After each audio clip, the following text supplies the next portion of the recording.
On Monday, Tallahassee native Lawrence Revell officially sworn in as the capital city's new police chief. High on his agenda, changing the term community policing from just a slogan to something his department is truly doing. That's why he's traveling around the city, really trying to get a sense of people want from that department. Our capital city correspondent Monica Casey joins us live now with the chief from that first event at Howman Golf Course. Hi, Monica. Yeah, hey there, Ben and Abby. The meet and greet starts at 6, but we have been able to grab Chief Revell a couple minutes beforehand to ask him a few questions. Now, Chief, we've talked a lot about youth crime in the community, and you've mentioned possibly partnering with the Tempo program. Tell us how that's going to work. Yes, one of the programs we're really excited about, and how do we engage with our youth, and how do we create conversations, and how do we include them in the police department. So one of the things that I'm really excited about, one of the programs, is the Tempo program, and partnering with them. We are creating community service officers, CSOs, and that requirement is not as strict as it is to be a full-time police officer. So by engaging with Dr. Thomas in the Tempo program, we can take the disconnected youth that have shown potential in that program, have graduated from that program, and bring them into a CSO role. Get them in the police department. They're making a really good salary with good benefits, and after a year or two with them working and learning the systems and everything, now they're set up for success to move straight into a police officer's role. And then from that point, we take them, put them right back in the communities in which they grew up in, and they're immediately mentors in that community, they're role models, and that cycle just continues to build on itself and recruit, helps us with recruiting and bringing more of the disconnected youth into the police department. So that's just one program we're really excited about. And you're also going to be making some changes to the command staff. You've mentioned before 3 deputy chiefs. Right. How is that going to work?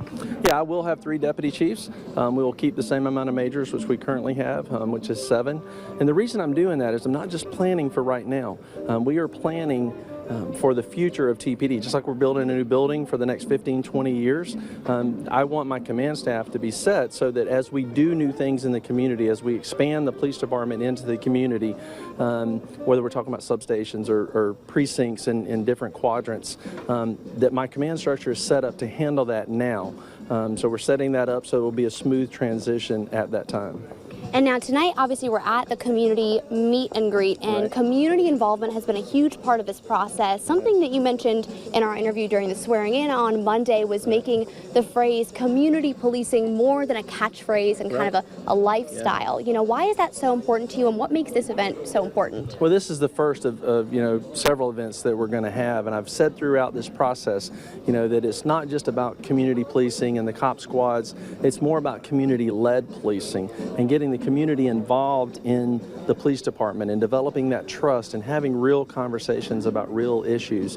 This is a great start to that, where we can start having those real conversations and addressing the real issues of gun violence and juvenile issues, homelessness. And there's a lot of things that we as the police department won't necessarily take the lead on, but we can certainly come alongside the other city departments and other groups within our community and partner with them to create those things. The Citizen Advisory Committee is going to be a huge part of that, and the flow of information from my office to the community and from the community directly back to my office, that'll be unfiltered, so that we have complete transparency in what we're doing and where we're going, and we're truly addressing the issues that the community is facing.